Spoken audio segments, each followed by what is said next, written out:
तो इस वीडियो में हम समझेंगे आसान भाषा में कि टिटेनस जो है क्या होता है। ठीक है, तो मेनली टिटेनस जो है वो इसका पॉजिटिव ऑर्गन जो होता है वो होता है क्लोस्ट्रीडियम टिटेनाई। ठीक है, ये जो क्लोस्ट्रीडियम टिटेनाई आता है इसी कारण आपकी बॉडी में टिटेनस होता है। मेरे जो टिटेनस जो होता है वाउंड इन्फेक्शन है जो कि किसी भी चोट या घाव के द्वारा आपकी बॉडी के अंदर आता है। ठीक है, पॉसिबल रूट्स ऑफ इन्फेक्शन यानी कि किन किन रूट्स या किस तरह से आपकी बॉडी के अंदर जो है वो टिटेनस का जो क्लोस्ट्रीडियम टिटेनाई है ये आपकी बॉडी के अंदर जा सकता है। तो सबसे पहले आती है minor injuries with rusted nails. ठीक है, tattooing, piercing the year lobes और इंजेक्शन। ठीक है, किसी भी तरह की छोटी मोटी चोट जो कि जैसे कि रस्टेड नेल यानी अगर सड़े हुए किसी भी तरह की खील अगर आपके पैर वगैरह में कहीं घुस जाए। ठीक है, या फिर अगर आप टैटूइंग यानी किसी तरह का टैटू बनवाते हैं या फिर किसी तरह की चीज का अपने कान को साफ करते हैं। ठीक है, या इंजेक्शन से भी ये टिटेनस जो होता है आपकी बॉडी के अंदर एंटर हो सकता है।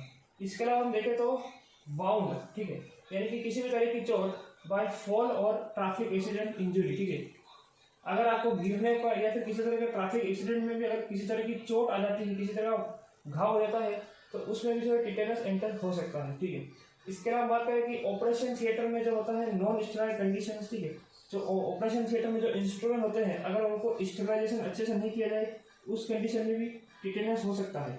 सेप्टिक अबॉर्शन और सर्जिकल ऑपरेशन के केसेस में भी टिटेनस देखने को मिलता है। ठीक है, tetanus is a wound infection. ठीक है, मेनली क्या होता है कि टिटेनस जो होता है वाउंड इन्फेक्शन होता है।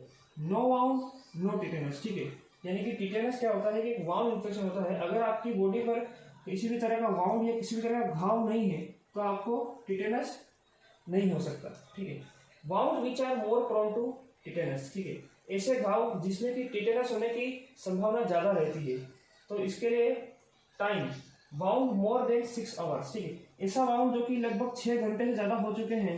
ठीक है, उसके अंदर ज्यादा चांसेस होते हैं। इसके बाद एक्सटेंसिव कंटामिनेशन बाय सोइल और रस्ट एक्सेट्रा। ठीक है, अगर किसी भी घाव या चोट के अंदर बहुत सारी धूल या मिट्टी लग रही है उस केसेस में मुझे टिटेनस के चांसेस बढ़ जाते हैं।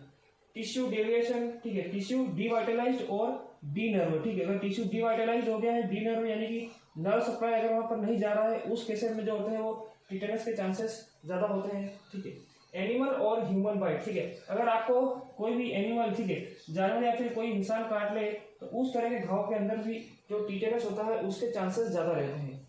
No less than 1 centimetre. ठीक है, किसी भी तरह का घाव जो कि 1 सेंटीमीटर से बड़ा है उसके अंदर जो टिटेनस के चांसेस ज्यादा रहते हैं। ठीक है, अल्सर और वाउंड जो डीपर, ऐसा अल्सर ऐसा छाला या किसी तरह का घाव जो कि बहुत ज्यादा डीपर या गहरा होता है उसमें ज्यादातर टिटेनस देखने को मिल सकता है। ठीक है, इसके अलावा बात करें तो स्टेलिट वाउंड यानी कि जो बस टाइप के वाउंड होते हैं। ठीक है, जो बस या जो गन शॉट वगैरह से लगते हैं उस केसेस में भी ये टिटेनस के जो चांसेस वो ज्यादा रहते हैं। ठीक है, मैंने हम इसको एक ट्रिक के माध्यम से याद कर सकते हैं जैसे कि टिटेनस। ठीक है,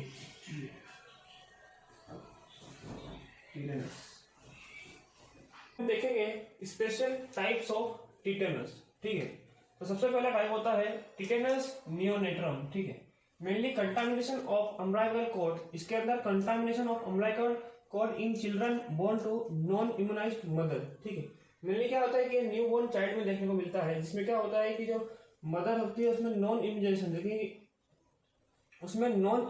देखने को मिलता है। यानी कि जो है प्रेगनेंसी के दौरान अगर वो वैक्सीन जो टिटेनस की होती है वो नहीं लेती है तो टिटेनस नियोनेट्रम देखने को मिल सकता है। ठीक है, इसके बाद आता है cephalic tetanus, wound of the head and face. ठीक है, किसी भी तरह का वाउंड अगर हेड या फेस पे है तो उसको हम सिफेलिक टिटेनस के अंदर लेते हैं। मेनली इसके अंदर क्या होता है कि जो फेशियल और ओक्यूलोमोटर नर्व होती है, ठीक है, वो पैरालाइज हो सकती है। तीसरा नंबर पर आता है bulbar tetanus, muscles of deglutition and respiration are involve. ठीक है, मेनली जो डिग्लूटेशन की मसल्स होती है यानी कि जो हम खाना निगलते हैं, खाना निगलने में हेल्प करने वाली जो मसल होती है या फिर सांस लेने के लिए जो मसल्स यूज होती है उसका अगर इन्वॉल्व टिटेनस में होता है तब उसको बल्बर टिटेनस बोलते हैं।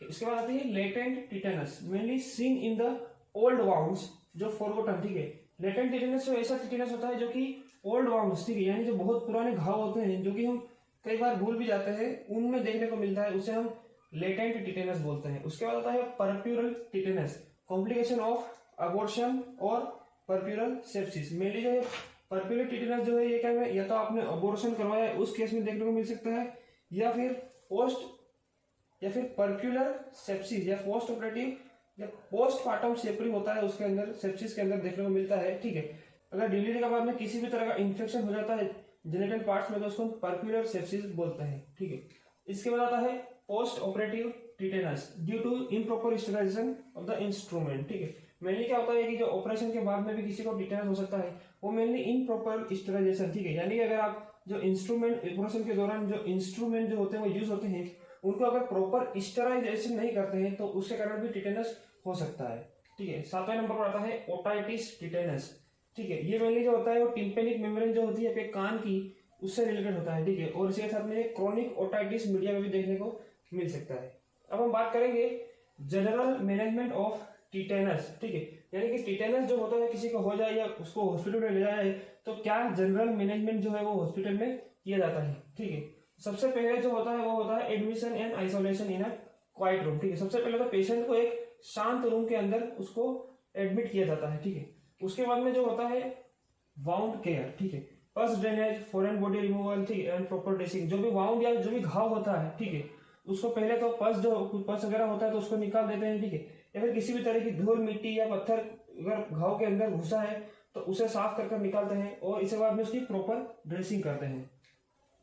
ठीक है, तो टिटेनस के जनरल मैनेजमेंट में हमने पहले तो एडमिशन एंड आइसोलेशन किया, उसके बाद वाउंड केयर किया। ठीक है, उसके बाद क्या करता है कि इंजेक्शन देते हैं। कौन सा?